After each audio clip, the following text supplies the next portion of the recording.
Nah, pagi hari ini saya akan sharing sama saudara sebuah pengajaran firman Allah yang pagi ini saya berikan judul respon yang salah.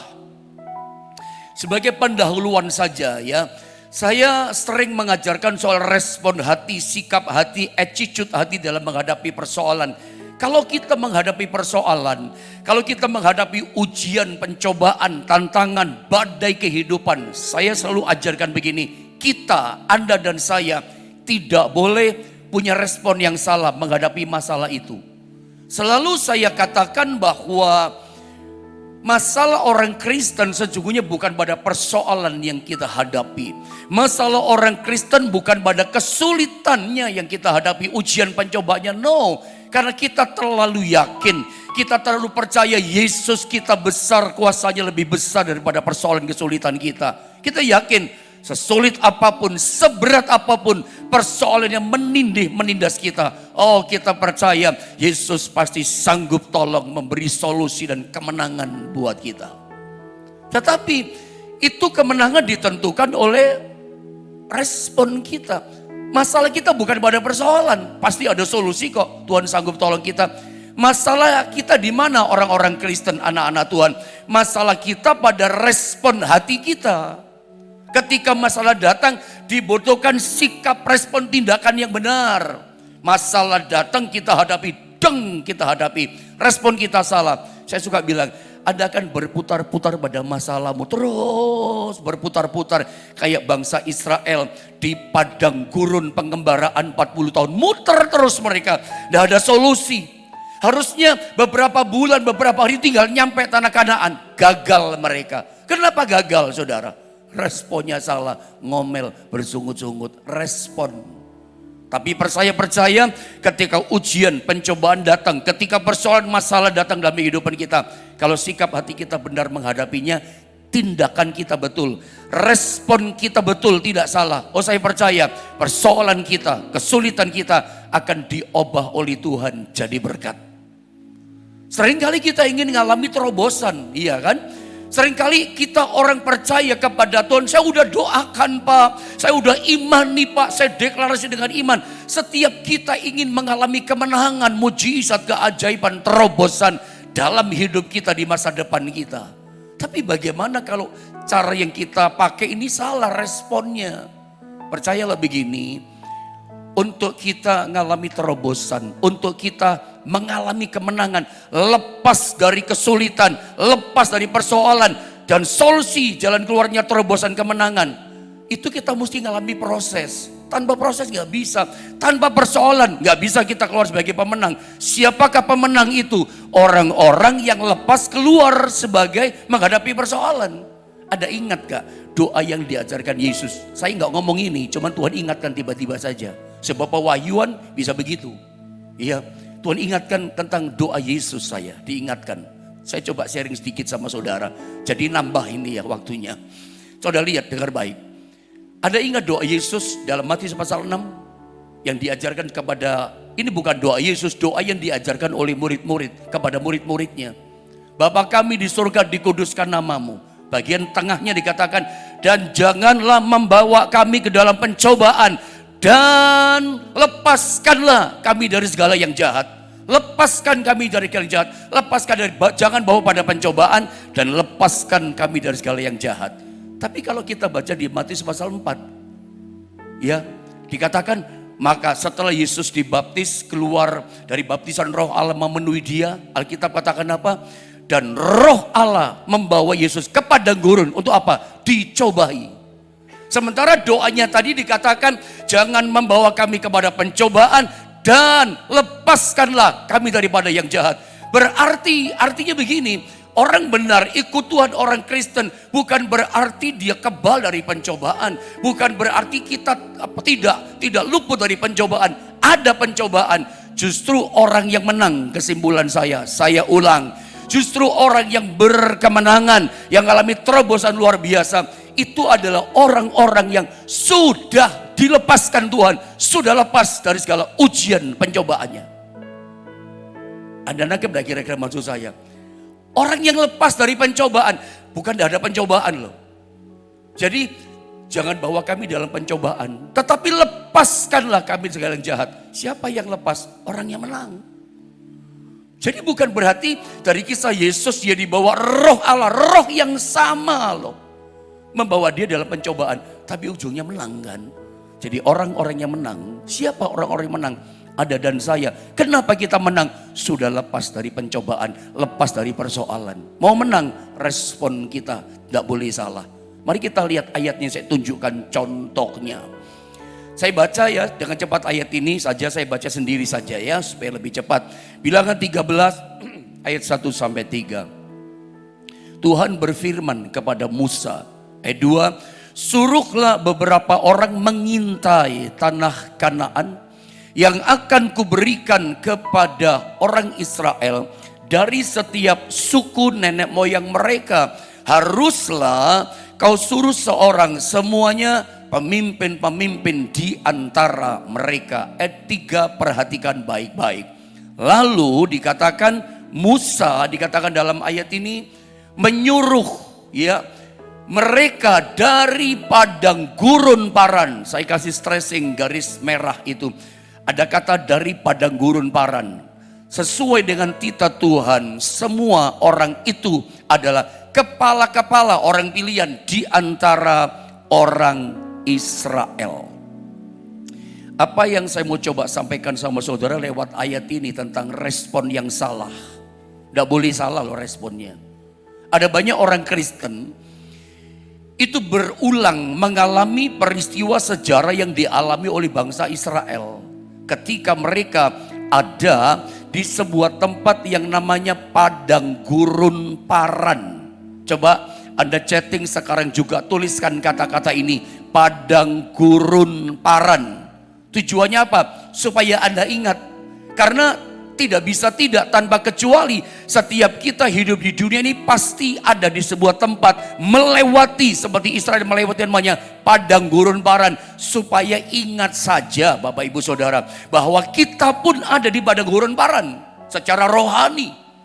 Ada banyak di antara kita mengalami padang gurun Paran. Dan intinya begini pesannya, message-nya begini. Ketika Anda dan saya kejadiannya sikonya seperti di alam Israel. Ada di sebuah tempat yang namanya padang gurun Paran. Respon kita tidak boleh salah. Why? Kenapa? Respon kita gak boleh salah. Waktu kita ada di sebuah tempat namanya padang gurun Paran.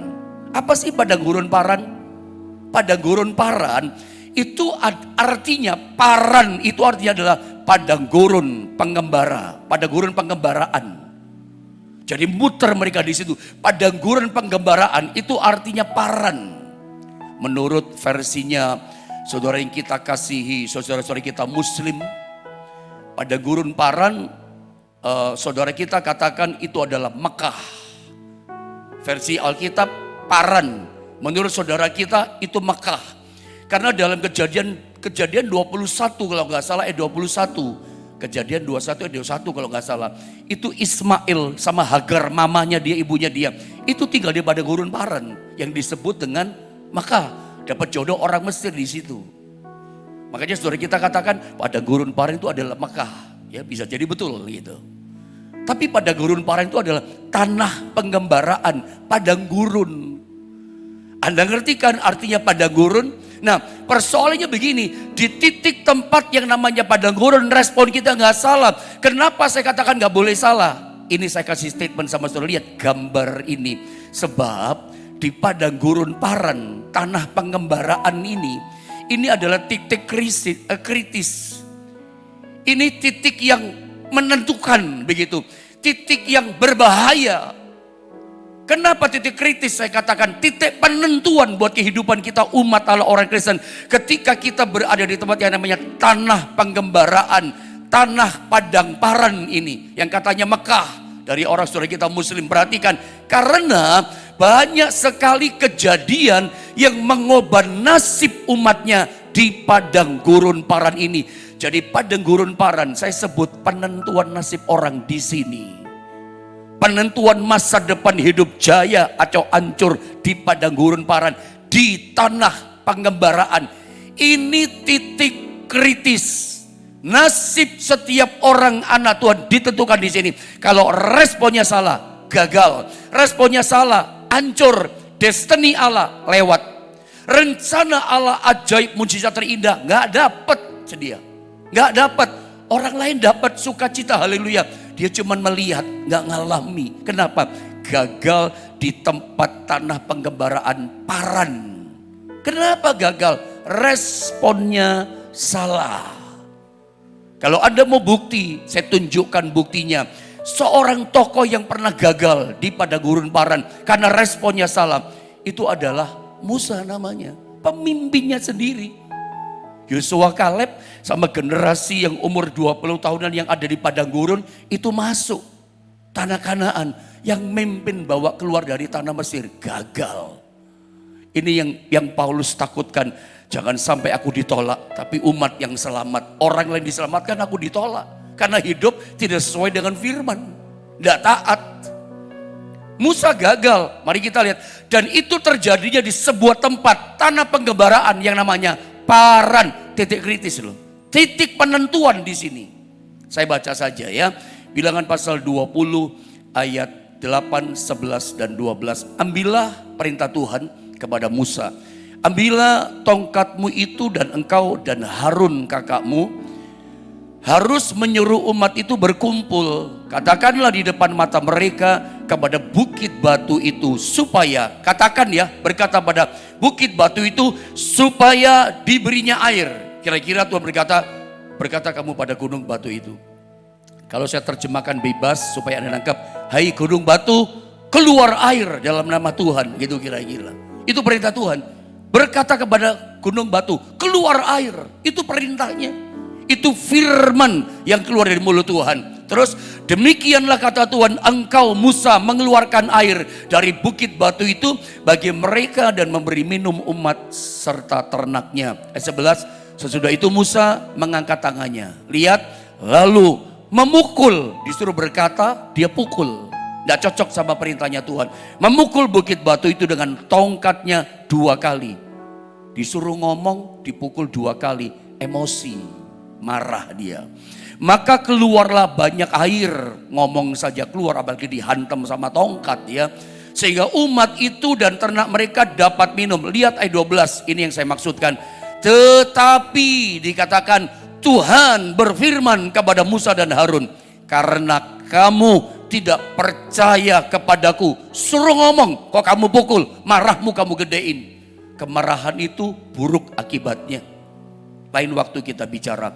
Dan tidak menghormati kekudusanku, tidak taat di depan mata orang Israel. Itulah sebabnya kamu tidak akan membawa jemaah ini masuk ke negeri yang akan kuberikan kepada mereka. Gagal. Dan itu vonis datang atau hukuman datang. Musa, kamu gagal, tidak bisa masuk tanah Kanaan. Divonis Tuhan saat itu juga. Kapan? Saat dia nggak taat. Di mana tempatnya? Di padang gurun Paran, di tanah penggembaraan. Paran artinya tanah penggembaraan. Padang gurun penggembaraan. Di situ dia gagal. Titik kritis loh. Ini penentuan nasib. Penentuan kehidupan, salah merespon, gagal merespon, selesai. Gagal rencana Allah. Mestinya direncanakan masuk kok tapi gagal. Ada sering kan kadang-kadang, kok gak dijawab-jawab sih doanya? Kok gak ditolong-tolong sih? Kok mujizat gak datang-datang sih? Jangan-jangan yang Anda doakan gak datang juga. Anda gak dapat juga, kenapa? Jangan-jangan kita seperti Musa. Orang lain hebat, saleh, imannya luar biasa, ke gerejanya doanya luar biasa. Tapi siapa tahu di mata Tuhan kita udah bersungut-sungut. Di mata Tuhan kita rasanya udah marah, gak taat sama perintah Tuhan. Langgar terus perintahnya.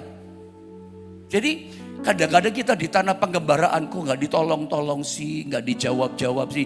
Maunya kita kan cepet ditolong. Nah pada masa pengembaraan lama, udah ngos-ngosan menantikan mujizat, menantikan kuasa, menantikan pemulihan dalam rumah tangga, menantikan pemulihan dalam keuangan. Kok lama sih, kapan sih ditolong, kapan dijawab? Di masa pengembaraan di Paran seperti inilah seringkali respon kita mulai ngomel. Kok gini sih Tuhan, bagaimana sih Tuhan? Nggak boleh salah loh respon kita. Nggak boleh salah loh saudara. Mulut hati kita ngomongnya sama Tuhan. Karena Musa, catat baik-baik, itu nasibnya berubah semuanya. Siklus situasi hidupnya berubah di tanah penggembaraan Paran. Divonis Tuhan, kamu gak bisa masuk. Ngeri loh saudara, respon salah itu. Saya tunjukkan bukti yang kedua, Bilangan 13 ayat 27 sampai 30. Kisah 12 pengintai. Oh ini menarik. Semua orang yang mendengarkan 10 pengintai, semuanya gak bisa masuk. Divonis langsung, gak boleh masuk. Udah muter 40 tahun, gagal lagi masuk tanah Kanaan. Waduh udah enak banget. Coba saya bacakan ayatnya. Banyak baca ayat ya. Ya, mereka menceritakan kepadanya, kami sudah masuk ke negeri kemana kau suruh kami. Kata 10 pengintai ceritanya.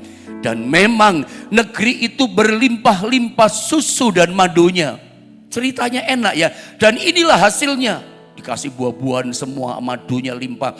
Hanya kata 10 pengintai, bangsa yang diam di negeri itu kuat-kuat. Dan kota-kotanya berkubu, kota benteng. Dan sangat besar. Siapa sangat besar? Juga keturunan orang enak telah kami lihat di sana. Raksasa kami lihat. Suku bangsa orang enak. Terus orang Amalek diam di tanah Negeb. Orang Het, orang Yebus dan orang Amori diam di pegunungan. Orang Kanaan diam di sepanjang laut dan seterusnya. Ayat 30. Kemudian lihat, Kaleb dikatakan mencoba menenteramkan hati bangsa itu di hadapan Musa. Katanya, tidak, kita akan maju dan menduduki negeri itu sebab kita pasti akan mengalahkannya. Gini loh ceritanya, ini udah keluar dari Mesir, udah lewati padang gurun, udah lewati gunung Sinai. Ini nggak jauh dari lokasi tanah Kanaan.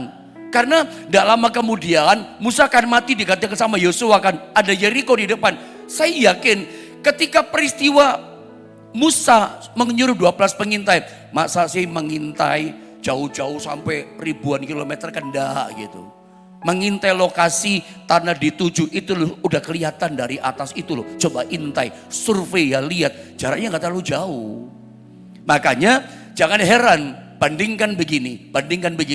Cuman 40 hari 12 pengintai itu mengintai dari Paran, padang gurun Paran, masuk ke tanah Kanaan. Cuman 40 hari mengintai, terus balik. Cepat amat pendeta, cepat amat. Cuman harian, cuman 1 bulan 10 hari, 1 bulan 9 hari, gitu kira-kira saudara. Udah balik. Bandingkan dengan Israel, daripada gurun Paran, muter 40 tahun. Kok gak nyampe? Kok jauh banget? Nggak jauh. 40 hari nyampe kok. Kenapa bisa muter? Kalau kita lihat dalam ayat ini, 10 pengintai ini loh bikin hancur iman orang Israel. 10, saya pernah sampaikan ya, Paran ke ke Kanaan ya. Saya pernah lihat di Google Maps sih, yang kekinian itu sekitar kalau tidak salah ya 133 sekian kilometer. Ya sebutlah 133 kilometer per jam. Naik mobil ya sekitar 1,5 jam lah. Kalau bukan tol ya, jalan tol 1,5 jam. Apalagi zaman dulu ya, jalannya cuma lempeng-lempeng, lurus-lurus, gak ada bangunan kanan kiri, jalannya enak. Kalau jalan kaki, ya cepat 40 hari nyampe, udah bolak-balik. Itu pun mengintai, duduk santai-santai kan saudara ya. Tapi kenapa bisa muter jauh? Ya karena itu tadi, karena bersungut-sungut, responnya salah. 10 pengintai ini dan mayoritas bangsa Israel, hampir 3 juta orang Israel lebih fokus, lebih tertarik, lebih perhatian mendengarkan perkataan 10 pengintai. Busuk semua imannya, hancur semua, ikut ngomel. Ya sudah, kita balik ke Mesir saja. Musa mau kau bikin mati kami di sini, bikin kuburan kami di sini. Ayo kita balik, mulai ngomel. Atau kita lihat ayat berikutnya. Bilangan 14 ayat 20 sampai 23. Ya. Dan menurut saya gini, ini sebuah tragedi kehidupan dalam kekristenan. Ironis, tragis. Tinggal hitungan hari, masuk ke tanah Kanaan. Hitungan hari dari padang gurun Paran mau mengintai ke depan. Sudah beberapa hari doa dijawab. Tinggal hitungan hari, jangan-jangan hitungan jam. Ada jalan keluar solusi di depanmu. Batal semuanya. berubah situasinya. Kenapa? Respon kita salah ngomel, ngomongnya salah tentang Tuhan. Padahal berkat jawaban udah di depan mata, tinggal 5 jam 1 jam. Batal gak jadi? Tuhan katakan, cut, batal cut. Orang ini gak bener mulutnya, gak bener imannya, gak taat orangnya. Udah hitungan hari tinggal jam di depan loh. Kenapa? Mulutnya, pikirannya, hatinya, hidupnya, kelakuannya, responnya salah. Anda seringkali berpikir, itu kan manusiawi. Itu bagi Anda manusiawi, bagi Tuhan tidak. Itu persoalannya. Seringkali yang kita pikir biasa, bagi Tuhan luar biasa. Bagi kita luar biasa, itu biasa kata Tuhan. Bisa begitu saudara, coba. Harusnya yang luar biasa buat Tuhan, ya luar biasa buat kita. Tuhan katakan penting, ya penting bagi kita. Taruh perhatian di situ.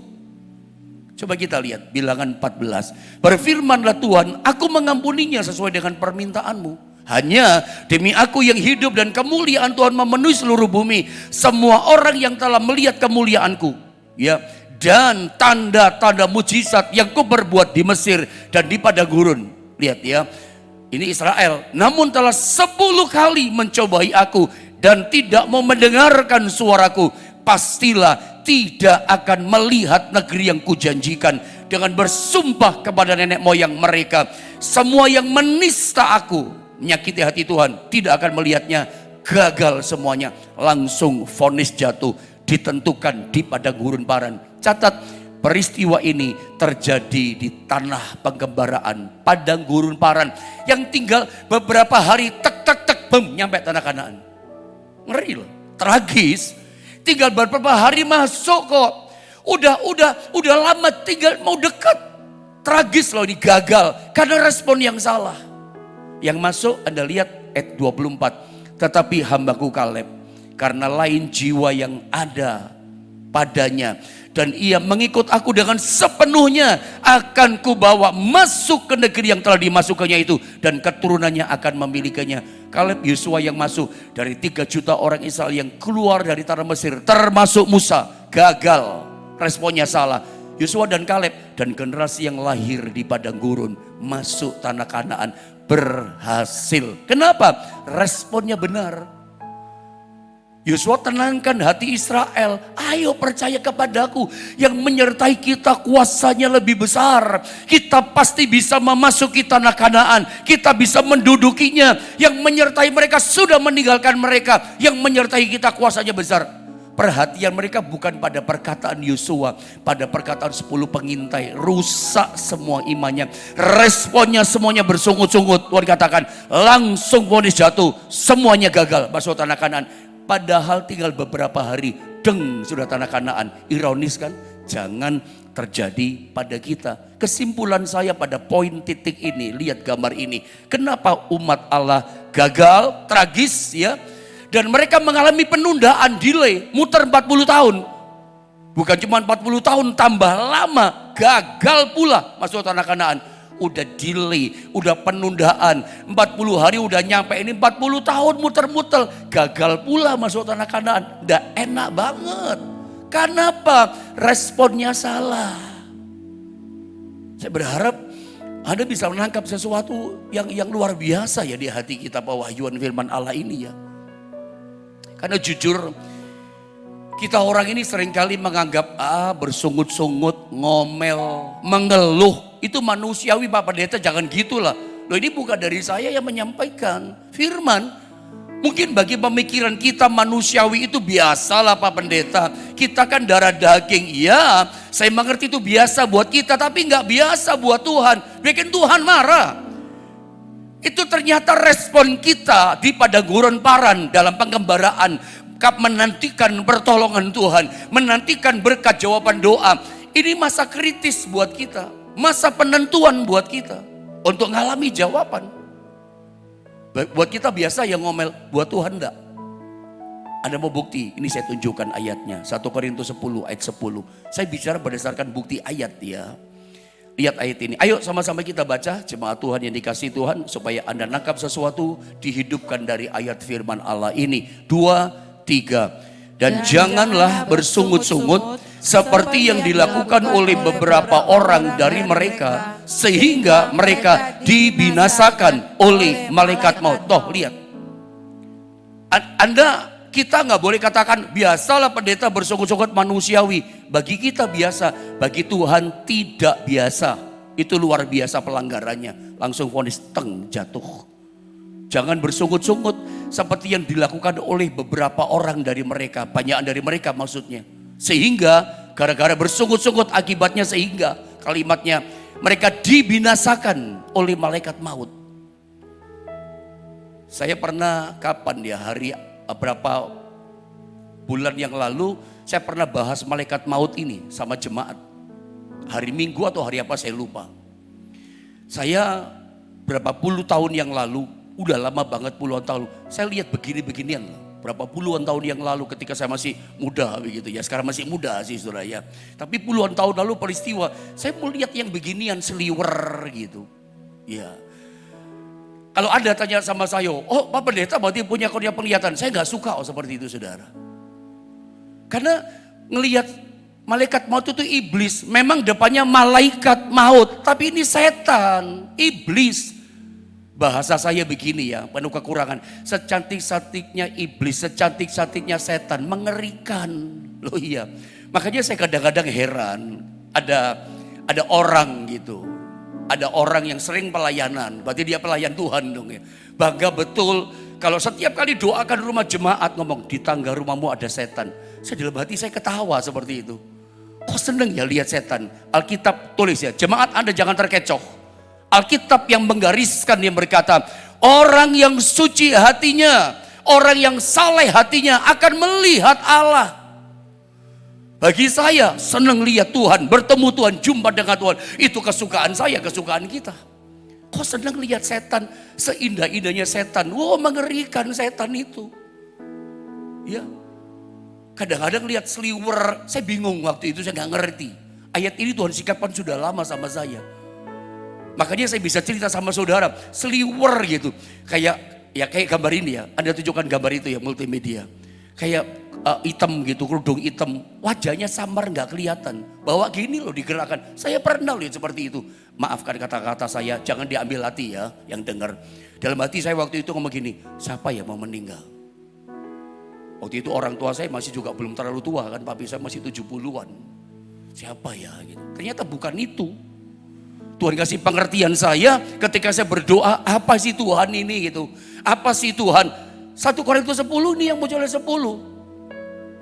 Apa yang saya mau coba sampaikan sama saudara? Gini loh saudara, kalau anda dalam hidupmu, dalam keluargamu sedikit-sedikit ngomel, dalam masa pengembaraan menantikan jawaban Tuhan, di masa engkau sedang ngalami terjadi padang gurun paran, kok belum dijawab, belum ditolong, kok belum melihat mujizat, berkatnya belum datang. Itu namanya engkau di sebuah tempat yang namanya padang gurun paran, penantian jawaban. Jangan bersikap salah ya, respon salah. Jangan ngomel, jangan bersungut-sungut, mendatangkan vonis. Tanpa sadar kamu sudah mengundang malaikat maut datang dalam hidupmu. Mengundang malaikat maut datang dari rumahmu. Omelanmu ini loh mendatangkan malaikat maut di rumah tanggamu. Pak Yohanes nakuti, bukan nakut-nakuti. Engkau membuka celah pintu lewat persungutanmu, omelanmu. Pintunya lebar di keluargamu, pintunya lebar di pekerjaanmu. Malaikat maut ini yang datang. Membinasakan semuanya. Kerjaan susah, ekonomi susah. Itu kan kerjaan si iblis kan, ngambil semuanya. Coba Anda lihat gambar ini. Saya mungkin gak bisa selesaikan semua ini pengajaran ini ya. Coba lihat, coba saya sampai ke titik di mana. 1 Korintus 10 ayat 10. Orang bersungut-sungut itu mendatangkan, mengundang malaikat maut, kata ayat ini. Itu sebetulnya yang dituliskan dalam 1 Korintus 10 ayat 10. Ini peristiwa menggambarkan sejatinya kejadian dalam Bilangan pasal 16 ayat 1 sampai 32. Siapa? Kisah apa? Kisah tentang orang namanya Korah, Datan, Abiram dengan 250 keluarganya semua, anak-anak, mantu, keponakan, tante, mangkongnya mereka. Kumpul keluarga bersekongkol, berontak sama Musa, ngomel-ngomel. 1 kali diampuni, 2 kali diampuni, mungkin ketiga kali tanah menganga, ditelan sama bumi, kesedot bumi. 250 orang yang berontak, ngomel, bersungut-sungut masuk ke bumi. Karena memang cuma kamu aja yang memimpin. Bikin susah di sini segala macam, hadapi masalah ngomel. Anda lihat, kesedot bumi semuanya. Apa yang saya mau sampaikan sama saudara? Persungutanmu bikin malaikat maut itu datang, nyedot semuanya. Rezekinya kesedot, berkatnya kesedot. Di depan mata berkat ada, tahu-tahu hilang. Anda pernah alami seperti itu? Rasanya berkata, kayaknya 99% gol Pak Yohanes. Udah di depan mata. Nggak tahunya tiba-tiba ada sesuatu kekuatannya, hilang semuanya.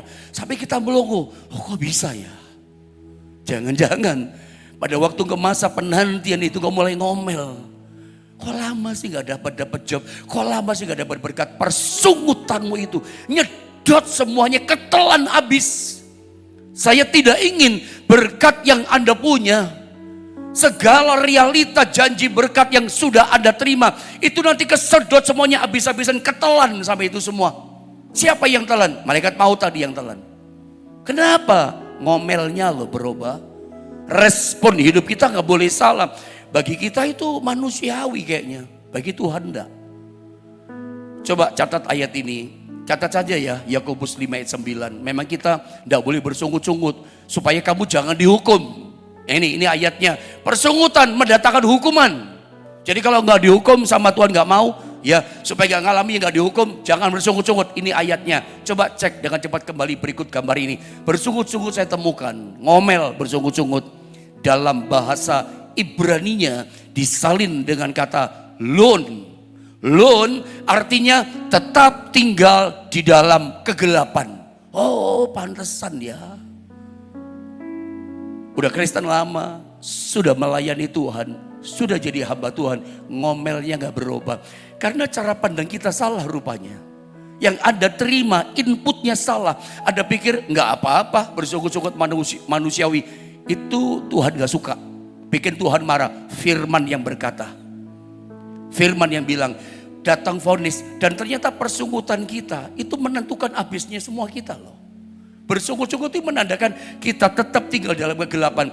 Artinya gini, kalau Anda lihat ya orang Kristen, anak Tuhan, pelayan Tuhan atau hamba Tuhan, dia itu hidupnya bersungut. Bukan cuma jemaat yang suka ngomel. Saya banyak jumpai, maafkan saya bukan menjelekkan. Tapi ini untuk kebaikan kita, termasuk teman-teman hamba Tuhan. Jangan biasa ngomel teman-teman hamba Tuhan. Kadang kita berkeluh kesah, jemaat saya gini Pak Yohanes, jemaat saya gini Pak, banyak kambingnya Pak, suka nanduk Pak, kadang bersungut-sungut. Semua orang dalam pelayanan salib kita masing-masing, penyangkalan diri kita masing-masing selalu ada. Kita menghadapi macam-macam jemaat, saya juga menghadapi masalah yang sama. Tapi tetap harus punya paradigma yang betul, respon kita mesti betul, jangan pernah ngomel. Kok gini sih Tuhan, jangan pernah bersungut-sungut. Karena orang bersungut-sungut, dia akan tetap tinggal dalam kegelapan. Makanya kalau kita lihat orang tukang ngomel, hobinya bersungut-sungut, kasihan hidupnya, tetap tinggal dalam kegelapan. Nasibnya loh kasihan, kalau saya boleh pakai istilah kata dunia nasib. Kasihan, kerja itu gagal, buat ini gagal. Temukan begini, saya yakin jawabannya pasti tukang ngomel dia. Tukang bersungut-sungut dia, taunya cuma nyalahkan kayak Korah datang Nabi Bilam, itu enggak benar, pendeta itu enggak benar, sana gara-gara dia saya ngalami gini. Itu kasihan hidupnya dalam kegelapan. Semua kesedot ketelan. Percaya dengan saya katakan, meskipun saya masih umur sekian, ya, tapi saya banyak melihat kasihan. Jadi jangan mengundang yang kasihan ini, jangan mengundang malaikat maut. Jangan mengundang yang namanya gelap, tinggal dalam kegelapan ada di keluarga kita, di pekerjaan kita.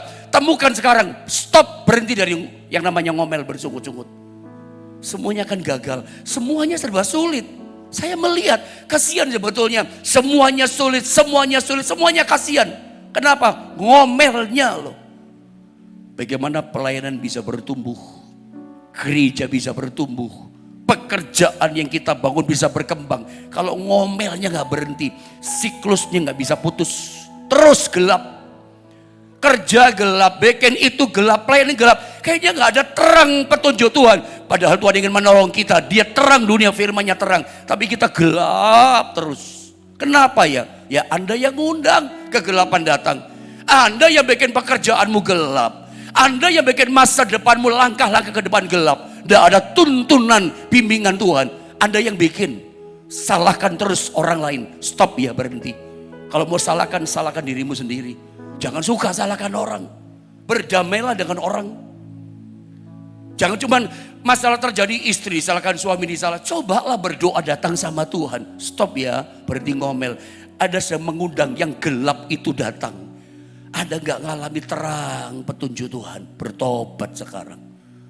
Kadang-kadang saya menyampaikan firman memang cukup keras.